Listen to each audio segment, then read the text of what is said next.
Muy buenas, bienvenidos una vez más a un podcast sobre Bitcoin. Creo que podéis adivinar por el tono de mi voz la emoción que me sobreviene hoy al traeros a no otro que Philip Bagus, profesor de economía en la Rey Juan Carlos. He descubierto también por su página web, lo he dejado todo en la descripción, he descubierto también que Philip hizo Erasmus en la Rey Juan Carlos de España. Luego se doctoró por la Rey Juan Carlos y ahora es profesor en la Rey Juan Carlos. Vamos, que le encantó la Rey Juan Carlos porque fue verla en ese Erasmus, porque como podrás intuir por su nombre, Philip Bagus no es de Castilla y León precisamente. Parece ser que descubrió la Rey Juan Carlos y su vida ha girado alrededor de la misma. Ha girado alrededor de la Rey Juan Carlos y alrededor de la economía y de el tamaño de los estados. Parece que son dos cosas que, digamos, se repiten en sus libros, en sus pensamientos y en lo que viene hoy aquí a compartir. Hablamos de tres cosas en esta entrevista.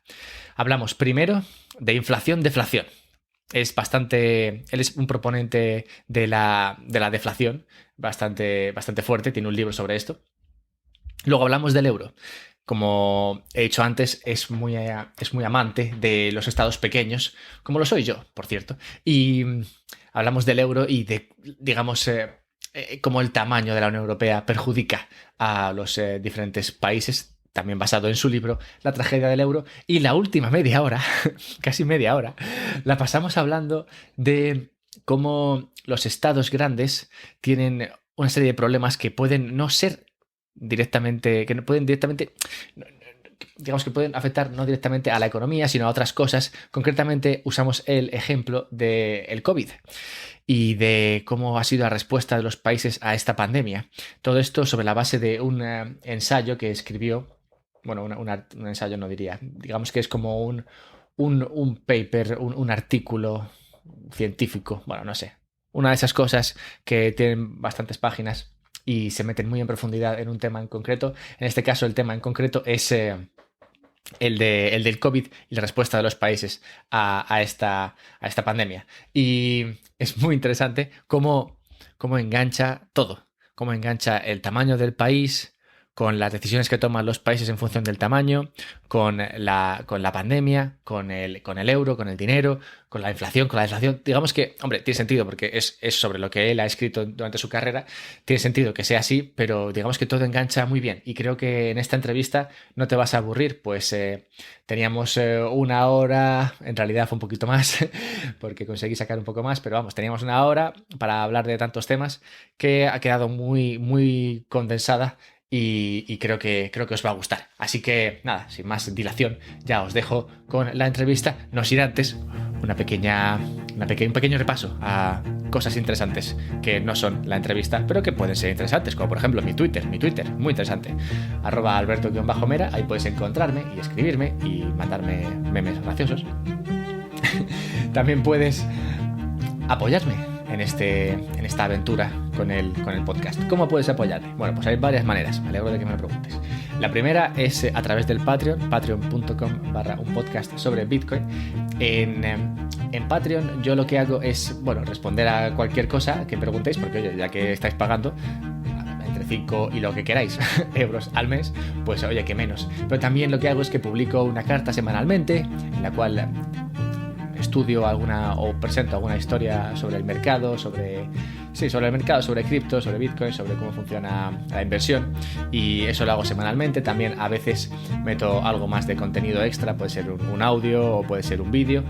Y nada, todo eso en el Patreon, pero que si eres pobre de pedir y no puedes ayudar, pues tampoco pasa nada, porque puedes seguir disfrutando de los podcasts gratuitamente y puedes ayudar de otras maneras. Por ejemplo, compartiendo el podcast. Puedes compartir el podcast con amigos, con amigas, con tu familia. Puedes mandar los enlaces.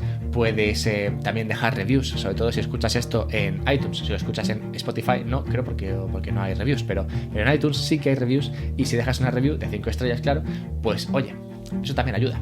Y creo que estas son todas las maneras que tenéis de ayudar. Porque ya sabéis que ayudar enriquece el alma de la persona. Bien, y de paso mi bolsillo, sobre todo si lo hacéis con Patreon. Pero hablando de otras cosas que pueden enriquecer no el mío, sino tu bolsillo, hablemos de invertir en Bitcoin.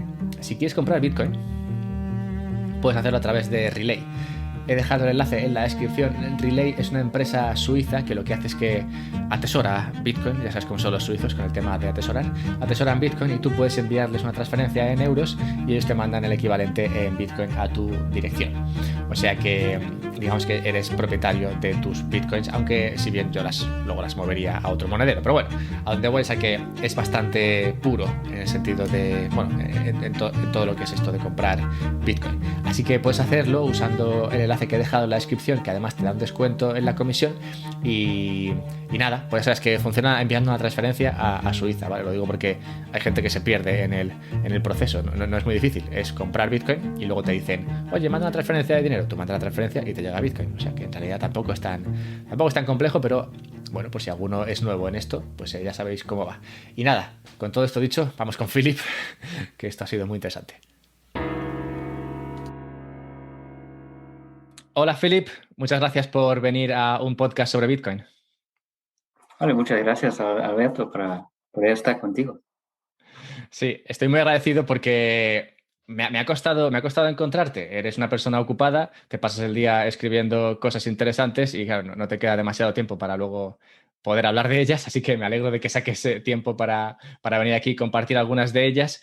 Como tampoco, bueno, como por lo que estoy diciendo, no tienes demasiado tiempo, vamos a lanzarnos directamente a ello. Quiero tocar tres cosas de las que has escrito. Quiero tocar dos libros tuyos, uno en el que hablas de la deflación, otro del euro, y finalmente quiero hablar de un paper que escribiste hace poco sobre el COVID y la histeria de las masas, por así decirlo. Así que creo que ese es el orden en el cual podemos atacar digamos que podría ser como tu carrera escribiendo o tu carrera así académica, que parece que tiene como nexo común el querer un estado más pequeño. Y me parece que esta es la forma de atacarlas de manera que vayamos de menos controvertido a más controvertido. Así que si te parece, empecemos con el primero, que fue creo que tu trabajo de doctorado, el de la deflación, que luego se publicó en un libro en 2014. Así que, ¿puedes explicarnos por qué, en tu opinión, por qué la deflación tiene tan mala fama y por qué la inflación tiene buena fama en nuestra sociedad? Sí, gracias, Alberto. Primero quería resaltar que hay que distinguir entre deflación de precios y inflación y deflación, ¿no? Lo que los dos tienen mala fama, pero normalmente cuando la gente se refiere a deflación, quiere decir caída de precios, es decir, deflación de precios. Y muchos académicos, científicos, economistas creen que la deflación de precios es muy peligroso. Y lo dicen porque por un lado, tienen malas teorías y luego hay que ver también los intereses que estén en la sociedad que están adversos a la deflación de precios, porque al fin y al cabo, en una deflación de precios pierden aquellos que están endeudados y ganan los acreedores. Y como el deudor más grande en la sociedad con diferencias es el Estado, pues el Estado y todos los que dependen de él, con alguna excepción, están en contra, ¿no? Porque pierden, y también los bancos, porque en una deflación de precios, cuando quiebran los muy endeudados y vivimos en una sociedad que se ha endeudado mucho por la continuada inflación de precios, hacia ahí uno cae, es como un efecto dominó, ¿no? Entonces caen otros y ellos tienen deudas con los bancos, no pueden pagar las deudas, entonces puede haber una crisis muy grande donde quiebran muchos actores y el sistema bancario, ¿no? En 2008 casi quiebra todo el sistema bancario si no intervienen, ¿no? Hubiera habido una deflación de precios y una caída de muchos actores y hubiera caído todo el sistema. Entonces, eso temen, ¿no? Eso temen que pase esto y por eso están. Y como son bancos con reserva fraccionaria y con una liquidez muy pequeña y un capital muy pequeño, está muy frágil, está el sistema muy frágil y una deflación pues es una amenaza muy potente. Por eso quieren la continua inflación. Claro, dicen que la deflación es una gran amenaza y como remedio ofrecen ¿qué? La inflación, es decir, aumentar la masa monetaria. ¿Por qué? Porque ellos se benefician de ello. Los bancos se benefician de ello, las grandes empresas que están muy endeudados también porque son los primeros que reciben el nuevo dinero, y el Estado, ¿no? Y el Estado que se financia con la máquina de imprenta. Entonces, está muy claro que hay estos intereses que están en contra de la deflación y los que quieren es inflación, quieren que se imprime más dinero. Y eso explica en general por qué existe este miedo, esta adversidad contra la deflación. Y claro, es un miedo que hoy, bueno, hoy, digamos, en los tiempos modernos, digamos que se presenta como políticas inflacionarias, pero que antes de esta época moderna, bueno, no se podía hacer nada. Antes de esta época moderna en la cual, digamos, estos intereses tienen la capacidad de alterar la masa monetaria, antes, cuando esto pasaba, directamente se vivía en la deflación. ¿Y cómo era vivir antes de que se pudiese incrementar la masa monetaria? ¿Había algún problema porque el sistema fuese deflacionario?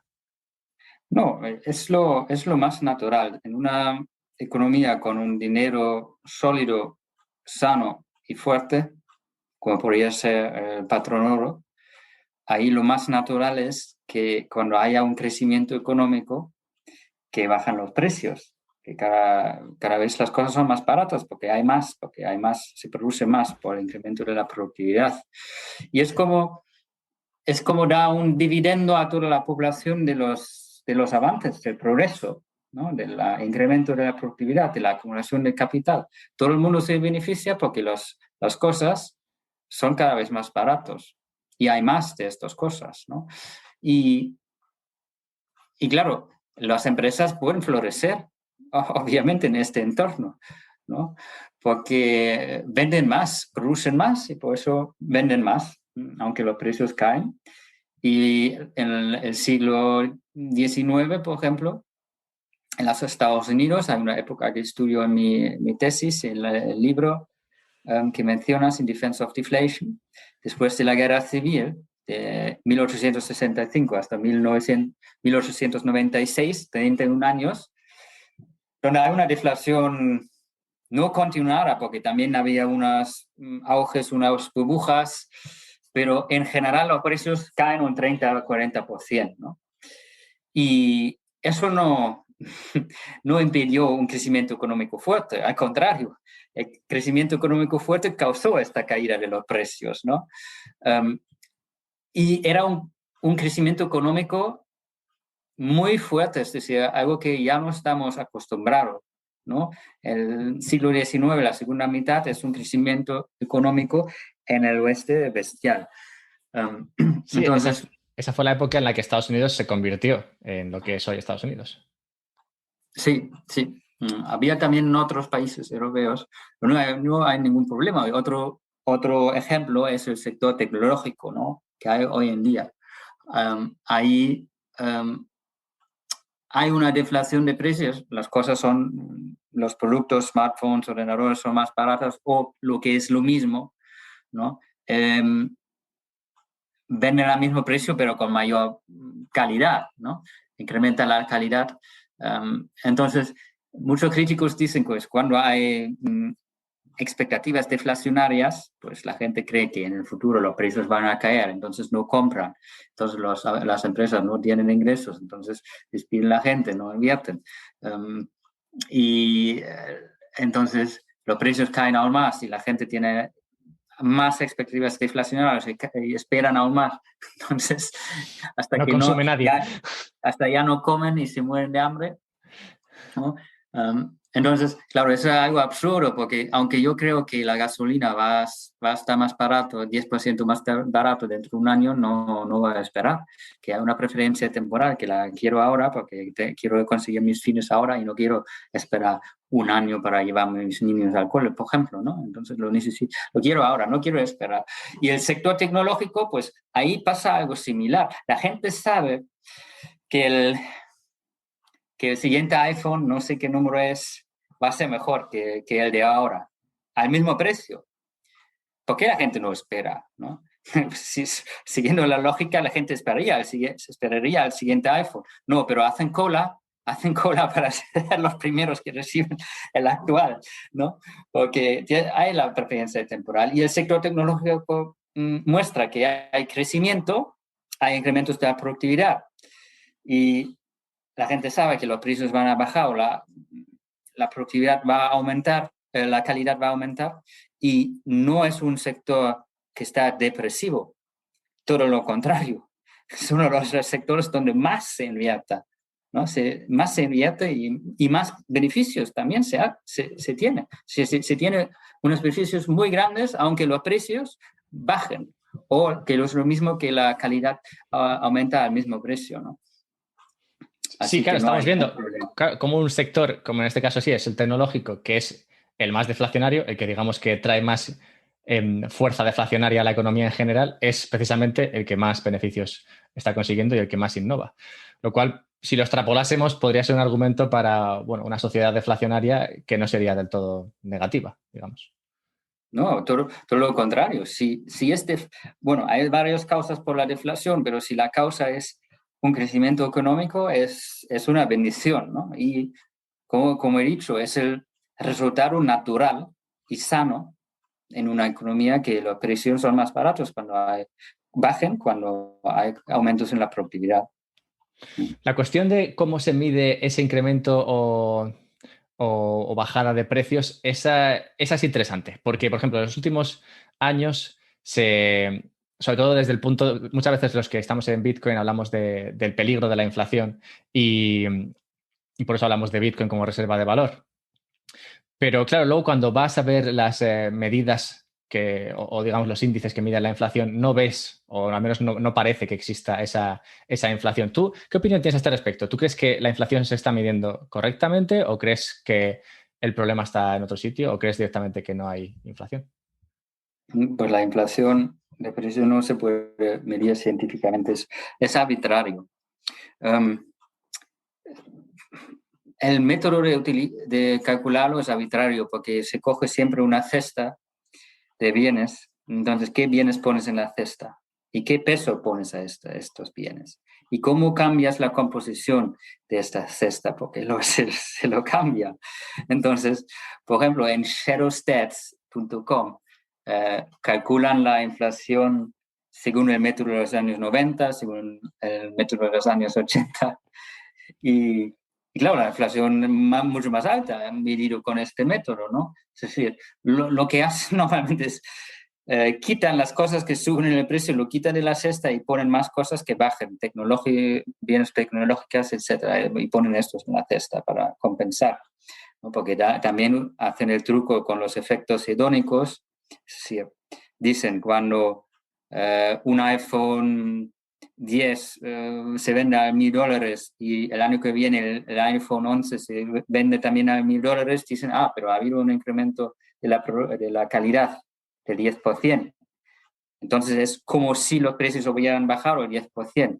Entonces cogen esta supuesta caída del 10% de los precios para compensar la subida de otros productos en la cesta.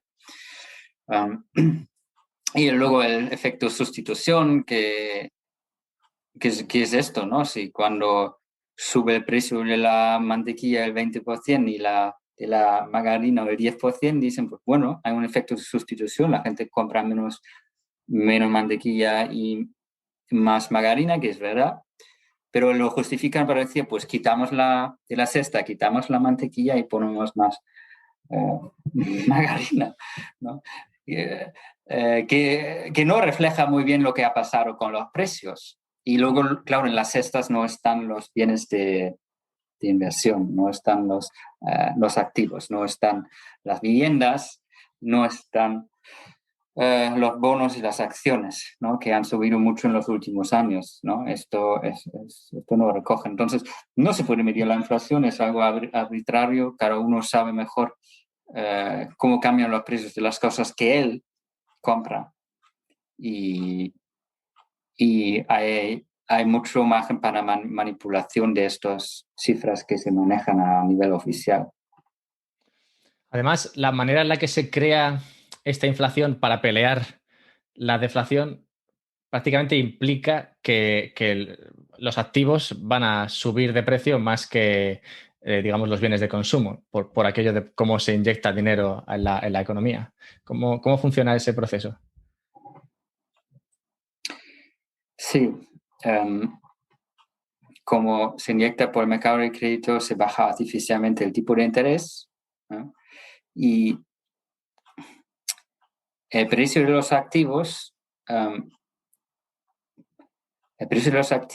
tiende, en un mercado libre, tiende a hacer el valor de capital, es decir, todos los flujos que produce este bien de capital, este activo, en el futuro descontado hasta el presente, ¿no? Es decir, si una máquina o una empresa que tú tienes la acción produce en el futuro, produce unos dividendos, y la suma de estos dividendos en el futuro descontado por el tipo de interés hasta el presente sería un precio a que se tienda, ¿no? Y claro, si el tipo de interés baja por la inyección del nuevo dinero, pues se descuentan menos estos flujos futuros, por lo cual el precio de los activos, el precio de los bienes de capital aumenta, ¿no? Aumenta directamente y hay el incentivo de invertir el nuevo dinero en estos mercados. Y claro, también hay otro incentivo de que el nuevo dinero se utilice para invertir en estos activos porque son una manera de protegerse contra la inflación, ¿no? Justamente. Son valores reales que permiten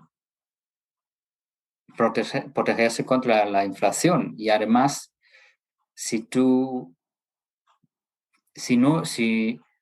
no te endeudas y compras estos activos, tú te quedas atrás. Es decir, si tú crees que pues voy a ahorrar en mi cuenta y cuando tengo suficiente dinero voy a comprarme una vivienda, pues tú te quedas atrás porque el precio de la vivienda va a subir. Pero si tú te endeudas y compras la vivienda, ¿ya? Es mucho mejor porque el valor de la deuda real va bajando con la inflación. Entonces, lo racional en esta economía inflacionaria es justamente endeudarse hasta arriba y comprar estos activos que suben en el valor. Y eso ha hecho en los últimos 50 años que el precio de los activos ha subido en relación con los otros precios, por ejemplo, los salarios, ¿no? Si tú comparas el valor de una vivienda en comparación al salario medio en el país,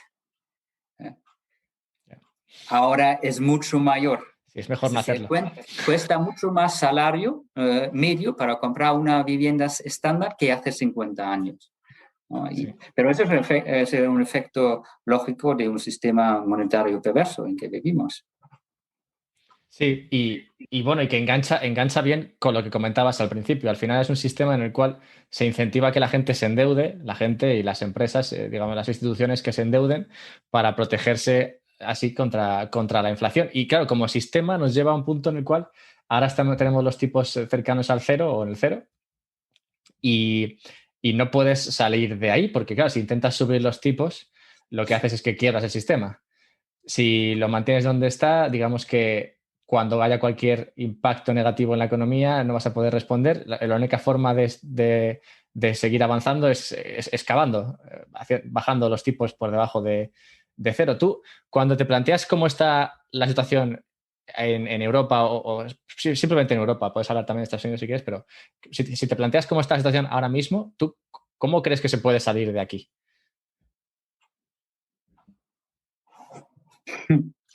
Es difícil salir de aquí porque eso sí es una trampa en que han llegado y como dices, si suben el tipo de interés, pues ahí quiebra mucha gente y el peligro es que se lo quiebran los estados, los bancos y todo el sistema, ¿no?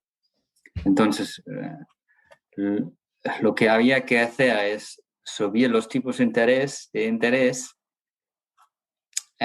así algunos de los zombies van a quebrar y van a dejar espacio para nuevos proyectos de inversión porque van a abaratarse los precios de los factores de producción que dejan los zombies de utilizar, estas empresas que solo sobreviven por los tipos de intereses negativos.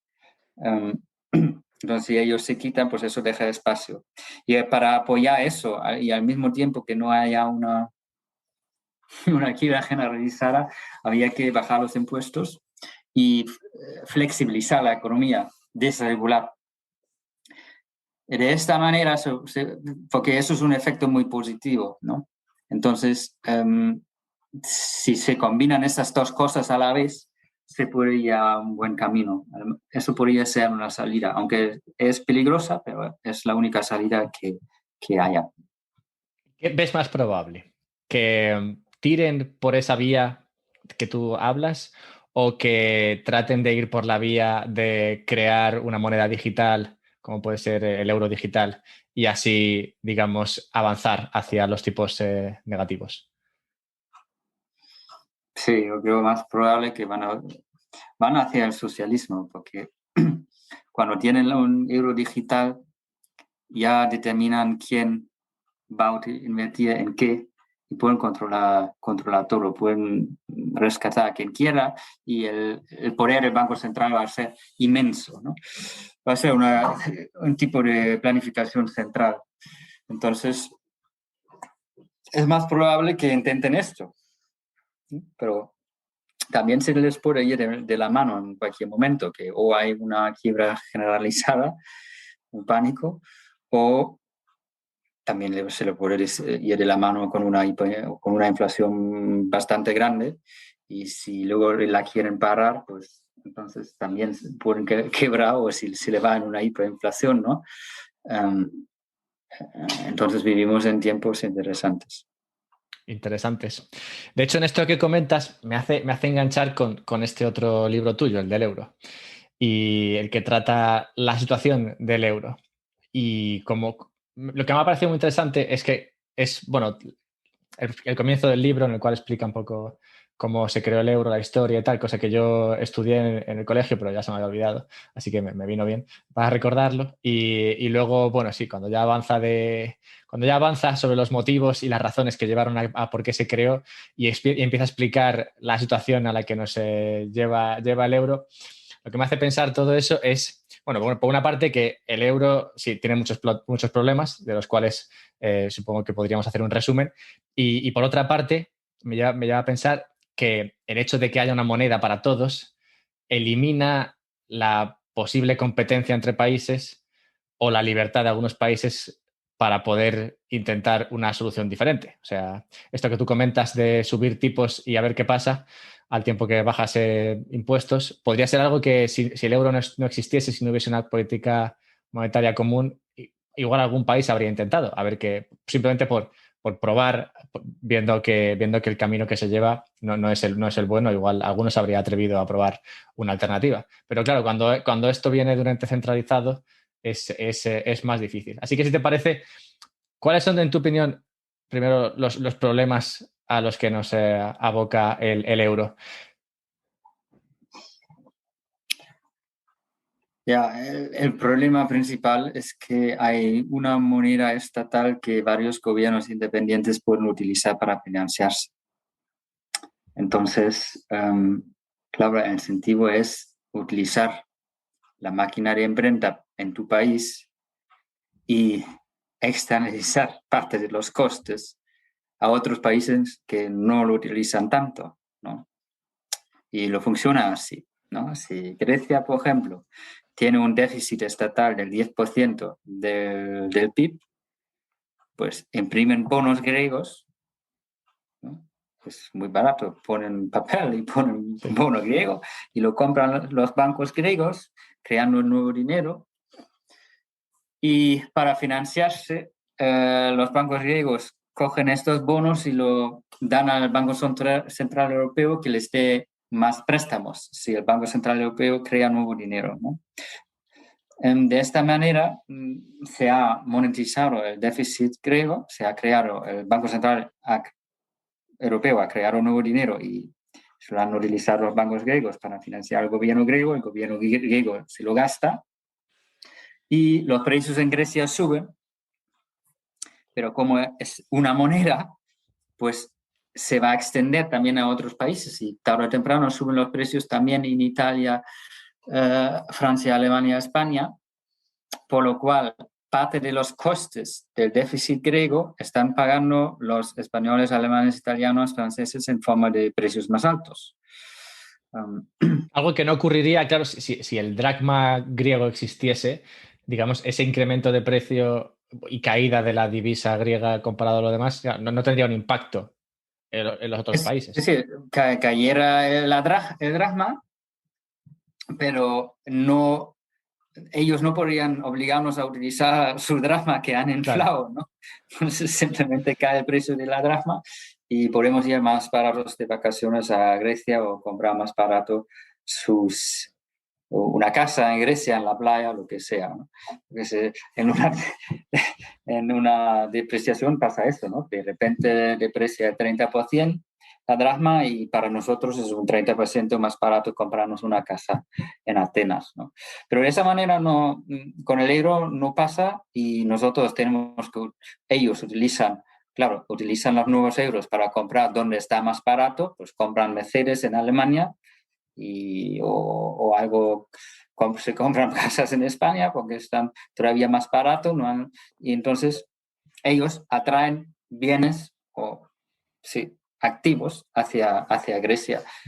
Pero lo perverso del euro es que no solo en Grecia tienen ese incentivo de hacerlo, sino también en Italia, España. Francia, Portugal, Alemania, España, ¿no? Todos tienen el incentivo de hacer este truco para beneficiarse, ¿no?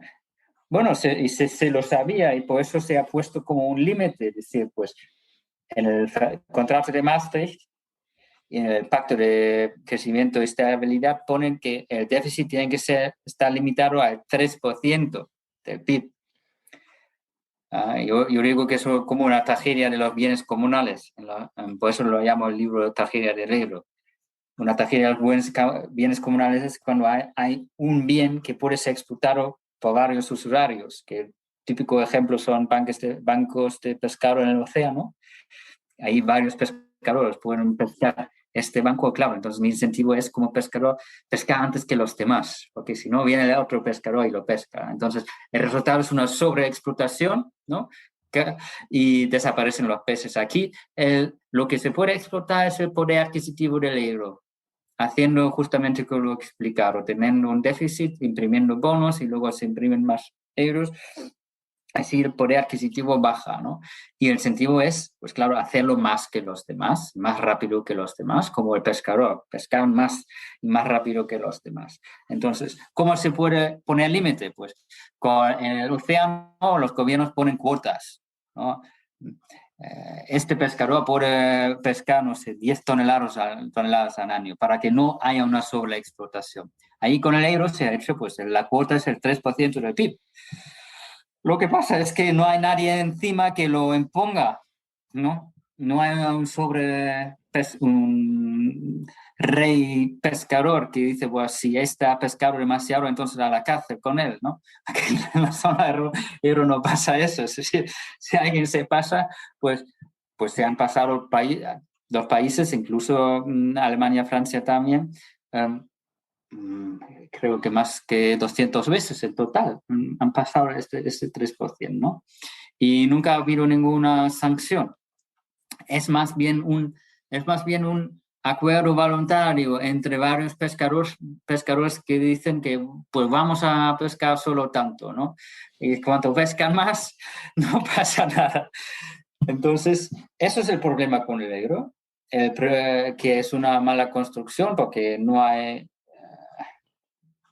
En el libro digo, hay tres soluciones de esto. O los que pierden, es decir, los que pescan menos, que tienen menos déficits porque tienen una tradición fiscal de déficit más conservadora, más equilibrada, pues ellos se van, ¿no? Es decir, se rompe el euro, eso podría ser una solución. La otra es que se haga unas reformas que impongan realmente estos límites del 3% del PIB, que le pongan el 2, 1 equilibrado, ¿no? Pero que haya fuertes penalizaciones o los que incumplen, que se quieren fuera del euro, ¿no? Como castigo. Si se hace esto, el euro podría ser una moneda muy fuerte. Y sería o se convertiría probablemente en la moneda más fuerte del mundo, ¿no? Pero claro, eso implicaría que países como Italia, Francia tendrían que bajar su déficit estructural bastante, porque tiene un déficit estructural bastante alto, ¿no? Y eso implicaría que tendría que hacer reformas fuertes, es decir, reformas de liberalización de sus mercados, de sus economías y bajar los impuestos, etcétera. Entonces, la pregunta es si la población de estos países está dispuesto a, por ejemplo, desmantelar su estado de bienestar, o si es políticamente factible, ¿no? Y la tercera opción de solución es tener un superestado europeo, ¿no? Que se centraliza todo el poder a Bruselas. Y hay un Ministerio Económico Europeo que controla los déficits y que redistribuye entre los diferentes países. Y armoniza todos los impuestos, los estados de bienestar. Y pasaría algo que comentas, que la competencia entre los diferentes estados pues terminaría y claro, el estado central tendría cada vez más poder, sería un superestado europeo y obviamente muy inflacionario, ¿no? Al fin y al cabo, ¿no? Eso sería algo una solución del problema que yo veo muy problemático, pero hemos visto varios pasos en esa dirección en los últimos años, ¿no? Sí, esa tercera no suena nada bien. En cuanto a la primera, hay una cosa que te quería preguntar a raíz de este libro y es, claro, el país más fuerte en Europa podríamos considerar que es Alemania. Y a Alemania le interesa el sistema del euro ahora. O sea, entiendo que en su día lo aceptaron por una serie por la situación en la que estaban, presiones políticas y digamos, también el miedo a una Alemania demasiado fuerte, bueno, cosas que comentas en el libro, pero hoy en día, ¿le interesa a Alemania seguir en el euro?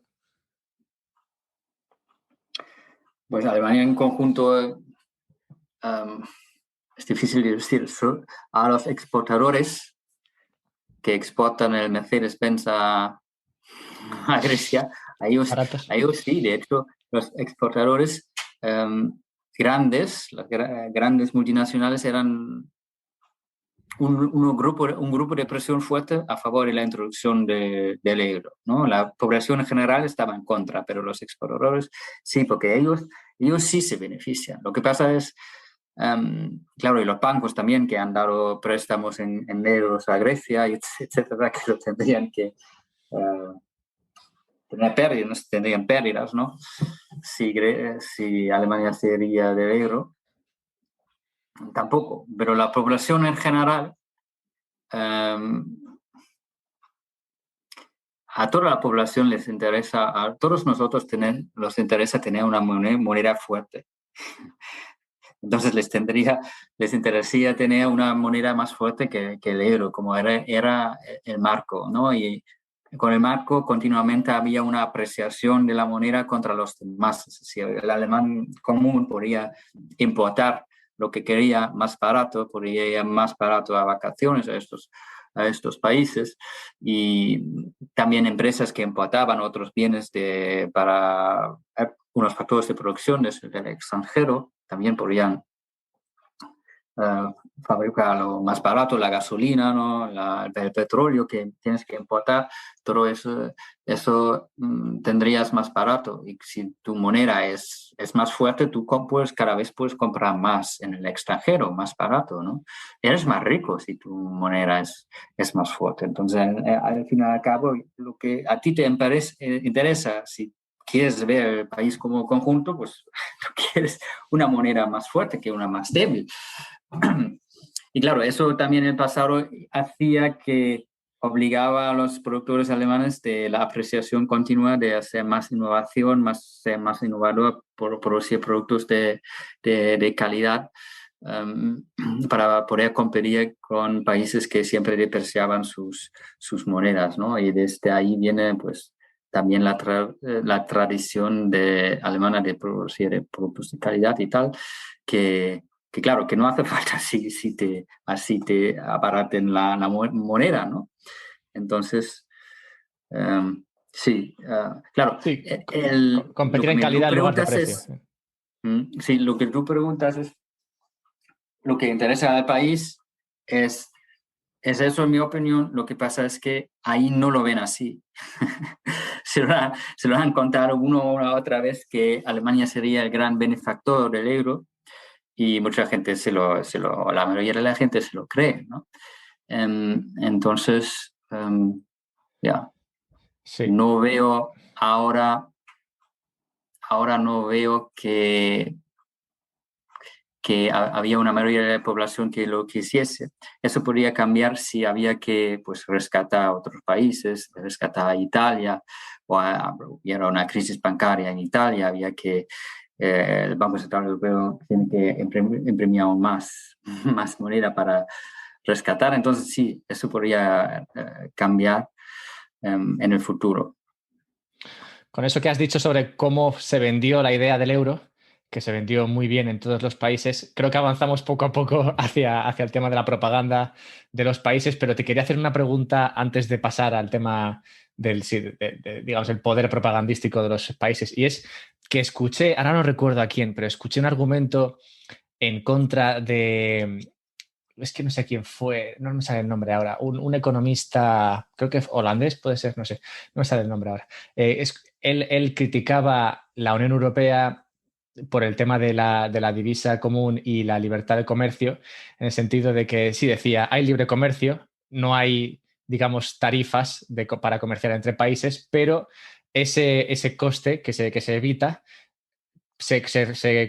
digamos, se impone, por otra parte, en cuestiones de impuestos. Pues al tener un mercado común con una divisa única donde se elimina, digamos, esa competencia entre países, lo que se permite es que los países pongan los impuestos que quieran, ya que no, digamos, no hay una... Digamos, se eleve el nivel de los impuestos, ya que es difícil para un ciudadano irse de un país al de al lado, ya que va a seguir sometido a la misma presión fiscal. Entonces, digamos que esa falta de competencia permitía que los estados incrementasen sus impuestos y así incrementasen el tamaño del Estado. No sé si tú has pensado en esto, pero ¿tú crees que esta situación del euro y del mercado común ha permitido que el Estado crezca y se dirija hacia ese socialismo? Yo, como escribo en el libro, también hay estas dos visiones para Europa. Una es la que quiere, la original, que es la quiere libertad y competencia, y la otra quiere centralización y armonización, como lo llaman, y consiste en justamente de eliminar la competencia institucional y política que siempre ha existido en Europa, ¿no? Eh, y sobre todo la fiscal, ¿no? Poner los impuestos igual en todos los países. Ya, por ejemplo, existe esta cláusula que no puedes bajar el IVA del 15% y luego lo puedes subir al 16% y así sucesivamente, ¿no? Entonces es muy peligroso, ¿no? Entonces yo creo que para la libertad sería mejor si este proyecto europeo se acabase, porque es un proyecto que está dominado por socialistas que quieren más centralización y al fin y al cabo no es europeo, porque es asiático, porque en Asia siempre se han tenido estos imperios centralizados en China, en India, los otomanes, los mongoles, ¿no? Ahí todo centralizado, mientras en Europa siempre ha tenido cientos y miles de estados independientes.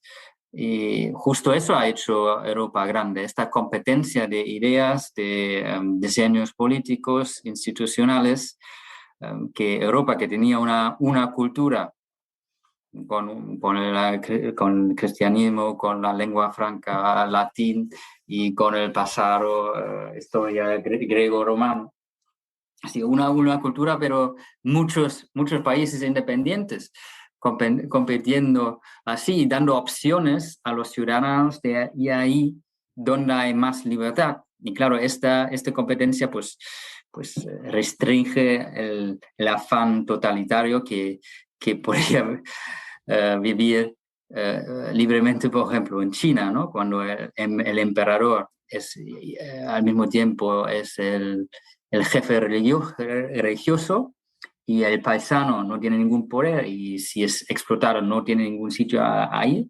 Mientras que en Europa, pues tú te vas 50, 100 kilómetros y ya estás en otros estados. Entonces, en este entorno puede florecer la idea de la libertad y luego Europa es el primer continente que sale de la pobreza masiva, la pobreza de las masas y se pone como el continente, pues al fin y al cabo Europa es muy pequeño, ¿no? Y si ves Eurasia, lo ves ahí gigante Eurasia como y al final hay algo pequeño que Europa y dice que cómo es posible que esto luego prácticamente domina todo el mundo de forma cultural, tecnológico, económico. Pues es eso, la libertad. Y eso es la naturaleza de Europa.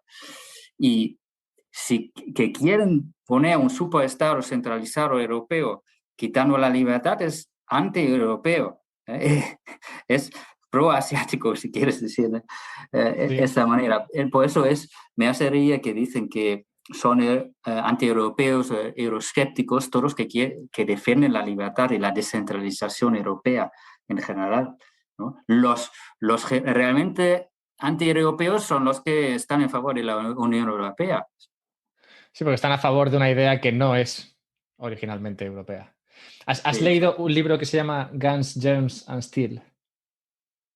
No, Es lo que, tengo, pero no lo he leído. pues Lo es tengo. que esto que estabas comentando me ha recordado mucho, porque en ese libro se explica un poco el porqué de Asia y por qué Asia es tan centralizado, por qué al final, digamos, perdió esa batalla contra Europa. Y bueno, habla un poco de la geografía de Asia y cómo eso, digamos, permitió que un emperador, que un gobierno ocupase una vasta extensión de terreno, ¿no? Debido a la falta de accidentes geográficos, la posibilidad de ríos navegables, mientras que en Europa, claro, enseguida tenemos una cordillera o un río demasiado muy mal colocado o otra cordillera, y entonces al final hay, digamos, una diversidad cultural y sí, geográfica que creó esos diferentes estados y esa competencia natural. Pero bueno, venga, sí, pues sí, te lo recomiendo, está muy bien y bueno, parece que parte ya lo tienes controlado, pero tiene partes muy, muy buenas.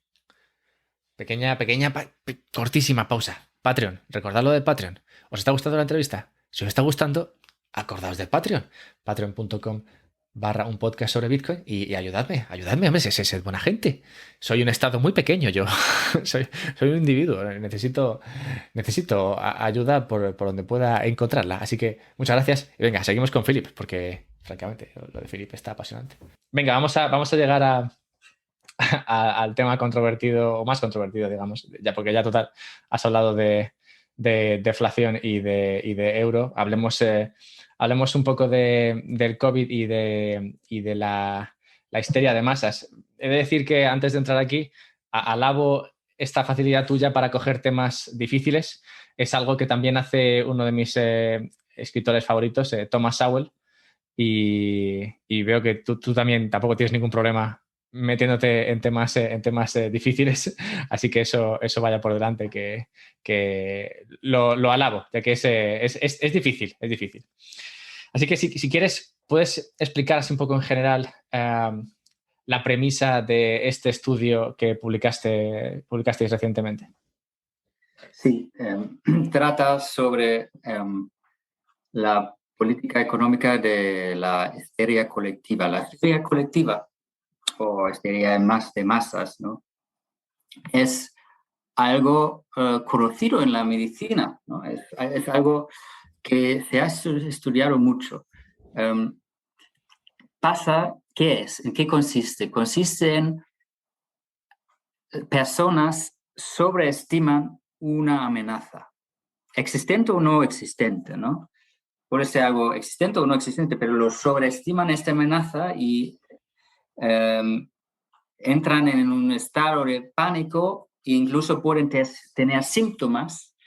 Y luego, que es muy importante de entender, el pánico, el miedo se contagia, es contagioso, se contagia a otros, entonces hay lo llaman una histeria colectiva, y hay muchos casos que se han estudiado, que son sobre todo unos casos limitados en fábricas, en colegios, donde alguien tiene miedo de algo, por ejemplo, hay un bug, ¿cómo se dice bug en español? Un Vale, insecto. sí, como un insecto, sí. Un insecto. Entonces, alguien ha visto en una fábrica un insecto, entonces le empieza a tener, le rasca la piel, ¿no? Y luego lo cuenta a otro y se le rasca la piel también. Y al final toda la fábrica, todos los trabajadores están de baja porque tienen síntomas bastante pues, graves, ¿no? Y resulta que este insecto nunca ha existido, ¿no? Entonces, existe este fenómeno que puedes tener síntomas simplemente por razones psicológicas. Eso se llama efecto nocebo. Conoces probablemente el efecto placebo. El efecto placebo es que tú te pones bueno porque crees que te vas a poner bueno, porque tomas un placebo, ¿no? Y el nocebo es lo contrario. Tú te pones malo porque crees que te vas a poner malo, ¿no? Entonces, aquí puede haber también cosas grises, ¿no? En el sentido que puede haber una amenaza, pero tú la sobreestimas, entonces los efectos, los síntomas son más fuertes que hubieran sido. Y, por ejemplo, hay este estudio sobre la gripe española, ¿no? Donde dice que había gente que estaban sano, pero por el miedo han muerto.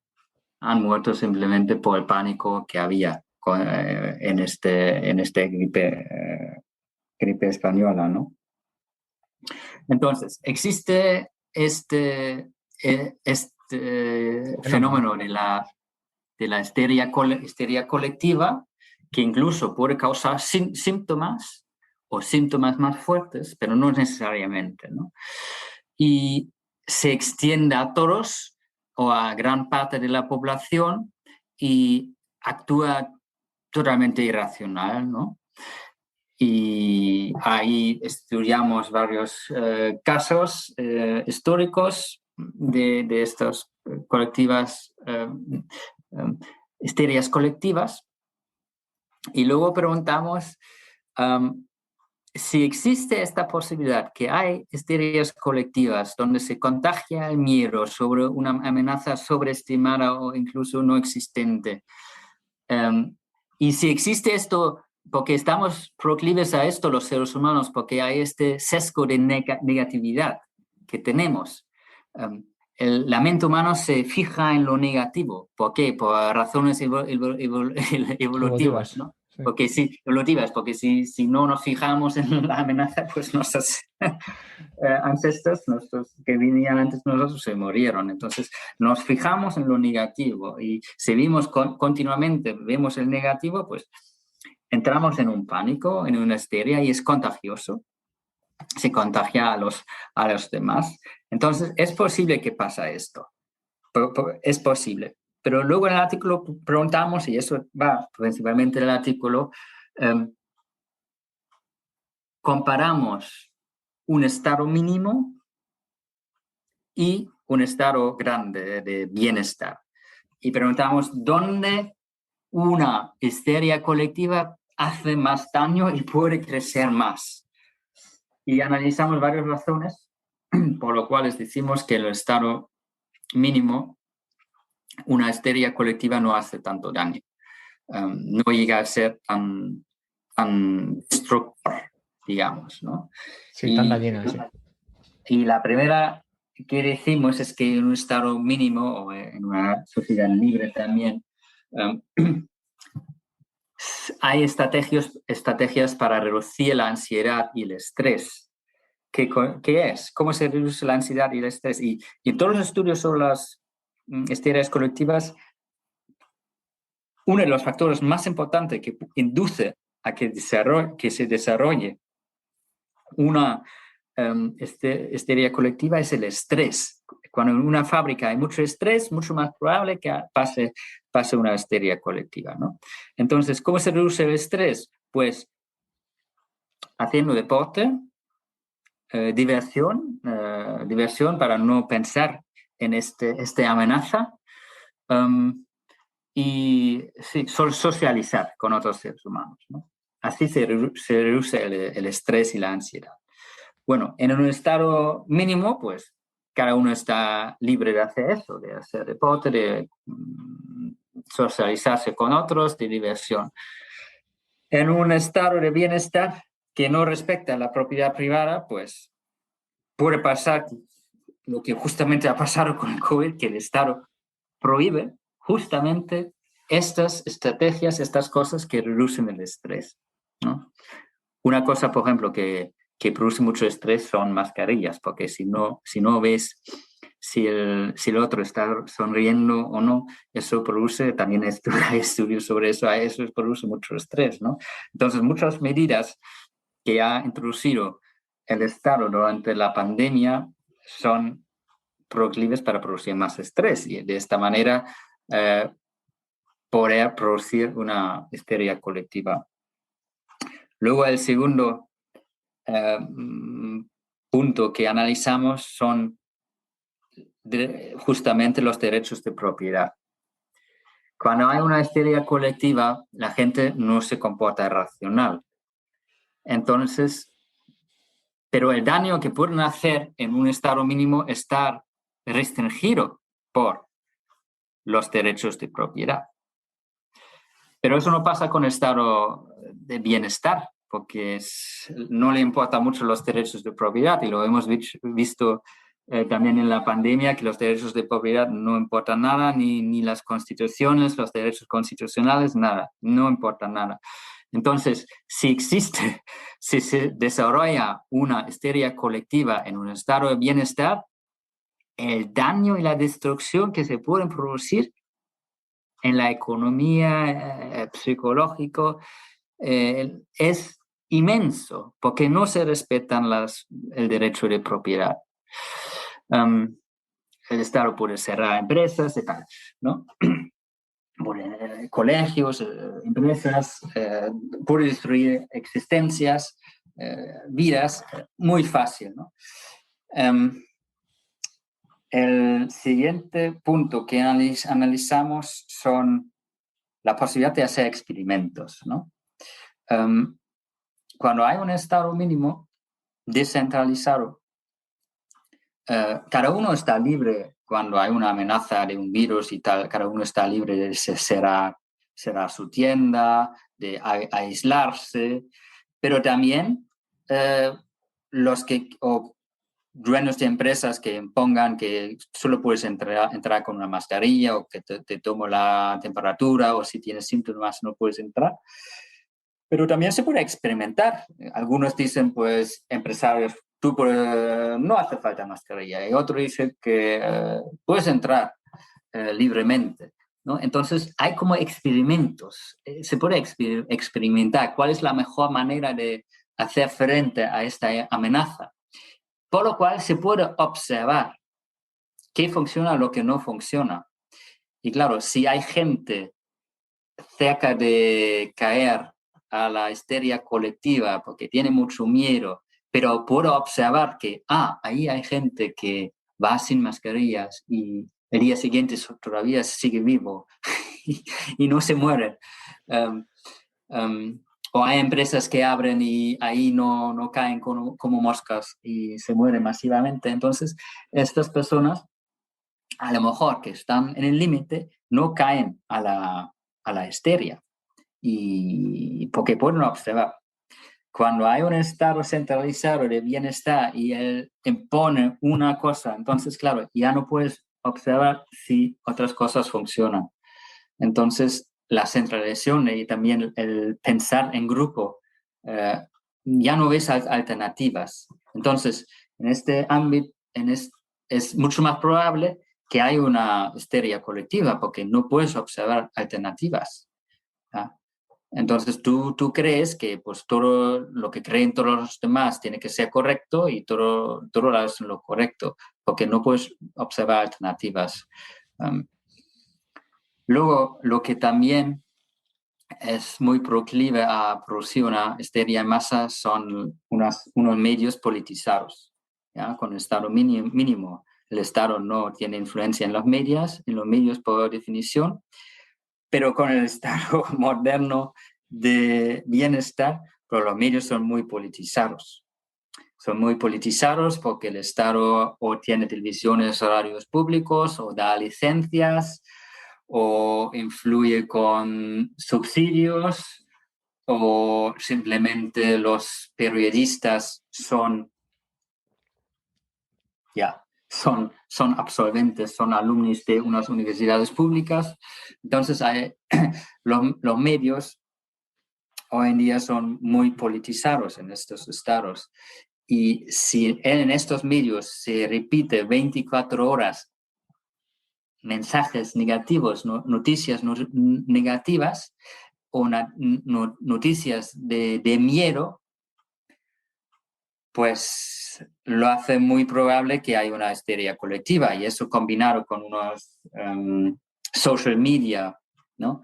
Unos social media donde tú estás conectado 24 horas y todos te dicen pues noticias negativas, que hay tantos muertos, hay tantos infectados, pues eso psicológicamente es destructor y puede causar, hace muy proclive el mundo a una histeria colectiva, no solo local, sino incluso global, ¿no? Sí, que tu premisa, bueno, la premisa con la que partís es, en ese paper es que esto lo habéis observado en escuelas y digamos en entornos más pequeños, pero la situación actual, digamos, moderna con las redes sociales y demás, permitiría que esto sí, se experimentase a nivel global. Sí, se extiende y se contagia si tus amigos tienen miedo y se contagia por las redes sociales. Um, y claro, si el Estado quiere imponer miedo, pues eso lo hace con los medios a 24 horas, 7 días a la semana, pues tiene mucho poder para imponer miedo, porque el miedo es un factor político muy importante que han utilizado los estados continuamente para expandir su poder. La idea es que el Estado crea una amenaza o exagera una amenaza exterior, que pueden ser unos enemigos, puede ser Saddam Hussein con sus armas de destrucción masiva. Y claro, eso como Estado te permite presentarse como solucionar este problema de aliviar la amenaza y incrementar tu poder, ¿no? Te da, así puedes aumentar los impuestos, aumentar tus intervenciones en la economía, en la sociedad, para poder aumentar el poder del Estado, ¿no? Y eso los estados siempre lo han utilizado el miedo como amenaza. Entonces, claro, sabiendo esto, que el Estado tiene incentivo de incrementar el miedo en la población para controlarla mejor y expandir su poder, ¿no? También lo han utilizado por la amenaza terrorista, ¿no? En los Estados Unidos, por ejemplo, con la amenaza terrorista han aumentado mucho más el poder del Estado, ¿no? Y sabiendo esto, se hace mucho más probable una histeria colectiva. Y además el Estado es visto como una fuente de autoridad, porque lo que también se ha observado es en los estudios es que cuando una fuente de autoridad dice una información negativa, tiene mucho más impacto en producir miedo. Con el Estado mínimo, pues el Estado no es responsable para la seguridad pública, no hay una autoridad así responsable. Pero claro, si alguien ¿cómo se llama en España la autoridad ahí? Está, bueno, puede estar el presidente o el que será de sanidad, que era Illa, o puede ser Simón. Ahí ya como Simón, ¿no? Si ellos se sí. ponen ahí, además vestido de blanco, ¿no? Y dicen, pues, hay una amenaza letal o Fauci en Estados Unidos que dice en el Congreso que el coronavirus es 10 veces más letal que la gripe normal, pues claro, es una utilidad tremenda, pues, y eso, viendo de ahí, del Congreso de los Estados Unidos y del Congreso en España, pues eso da una utilidad a este mensaje negativo brutal. Por lo cual, eso hace mucho más probable que una histeria colectiva se desarrolle. Y luego el último punto que hemos analizado es que los políticos tienen, en esta situación, tienen un payoff, es decir, una retribución Un incentivo. asimétrica, porque si hay una amenaza, si menos estiman la amenaza y luego es más grande que han dicho, pues pierden votos, pierden elecciones, quedan fatal, ¿no? Pero si se sobrepasan y sobreestiman, los votos no pasa mucho, no quiero decir no pasa nada, pero siempre se pueden justificar con el control de los medios que tienen, que era necesario que lo han hecho, ¿no? Y era necesario porque si no hubiera pasado algo fatal, Mucho peor, ¿no? sí. Y es peor y y es muy difícil argumentar contra eso que no es posible que hubiera habido algo peor, algo catastrófico. Pero si al contrario se quedan cortos y dicen, no pasa nada, y luego muere gente, entonces eso sí se ve y se queda fatal. Por eso tiene un sentido de sobreestimar la amenaza y sobrepasarse con las medidas. Y claro, si hacen esto, si se pasan con las medidas y sobreestiman la amenaza, pues eso produce muchísimo miedo en la población. Es decir, lo hace muy probable que haya una histeria colectiva. Y los políticos al final les da igual porque pueden externalizar los costes de sus malas decisiones, ¿no? Ellos tienen un salario público. Entonces, si ellos hacen un confinamiento y cierran empresas, pues su salario está seguro de los políticos, ¿no? El coste tienen otros, ¿no? El coste tienen los empresarios que tienen que cerrar, los trabajadores que pierden su puesto, la gente que está encerrada que tiene problemas psicológicos, las familias. Entonces, los costes de estas decisiones no tienen los políticos, sino lo pueden externalizar a terceros, lo que hace que tiene un incentivo de exagerar la amenaza y sobrepasarse en las medidas, lo que hace muy probable o más probable que se desarrolle una histeria colectiva. Y como ya he dicho, la mente humana está ciertamente propenso a eso, porque nos concentramos a lo negativo. Si lo tenemos 24 horas al día y no nos dejan estas estrategias para reducir el estrés que es la diversión de pensar en otra cosa, de socializar, si lo prohíbe eso, pues tenemos como un cóctel perfecto para que se desarrolle una histeria colectiva, que puede ser totalmente destructor si el Estado tiene mucho poder, porque va a utilizar este poder de forma irracional, destruyendo la sociedad, ¿no? Por eso su conclusión es, sabiendo esto, que existe la posibilidad que se desarrollen histerias colectivas, es muy peligroso tener una institución como el Estado o como el Estado de Bienestar. Es muy arriesgado, porque si en este ámbito se desarrolla una histeria colectiva, pues la destrucción puede ser brutal. Puede ser brutal. Es un riesgo muy, muy grande tener un estado de bienestar o un estado en general.